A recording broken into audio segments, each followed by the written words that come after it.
નમસ્કાર દર્શક મિત્રો, આઝાદ મીડિયા લાઈવ ન્યૂઝમાં આપ સૌનું હાર્દિક સ્વાગત છે। સમાચાર છે કે ભાવનગરના દેવુબાગ સ્થિત પ્રમુખ સ્વામી ફ્લેટનો સ્લેબ ધરાશયી થતા રહીશોમાં ગભરાટ વ્યાપી ગયો હતો। ભાવનગરના દેવુબાગ ખાતે આવેલા પ્રમુખ સ્વામી ફ્લેટનો સ્લેબ એકાએક તૂટી પડતા ફ્લેટમાં રહેતા લોકોમાં અફડાતફડી મચી। આ ઘટનાની જાણ ભાવનગર નગરપાલિકાને થતા પાલિકાની સ્ટેચ્યુ ટીમ તુરંત ઘટના સ્થળે દોડી આવી પહોંચી હતી અને ફ્લેટના તમામ રહીશોને સલામત રીતે બહાર કાઢવામાં આવ્યા।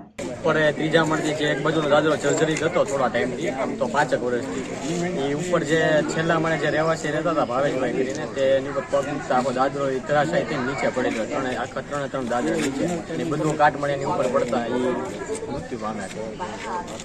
આ ઘટનામાં ભાવેશભાઈ શાહ નામક વ્યક્તિને ગંભીર ઇજાઓ થતા તેમને વિમાન સારવાર અર્થે ખસેડાયા, જ્યાં ફરજ પરના તબીબે તેમને મૃત જાહેર કર્યો હતો। ઘટના માટે ફ્લેટના રહીશોએ પાલિકા તંત્રને જવાબદાર ઠેરવ્યું।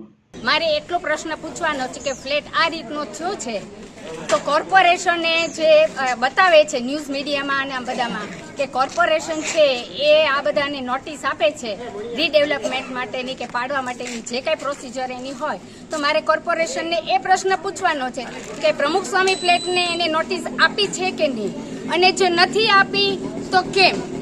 બીજો પ્રશ્ન મારો એ છે કે નોટિસ આપી છે તો કોને આપી છે એ માટેનો ખુલાસો કોર્પોરેશન કરે। મારો પ્રશ્ન આ પૂછવાનો છે। તો આ વસ્તુને કોર્પોરેશન જવાબદાર છે ખરા, એવું તમે માનો છો? 100% હું કોર્પોરેશનને જવાબદાર માનું છું। અનવર લક્ષ્મીધર, આઝાદ મીડિયા લાઈવ, ભાવનગર।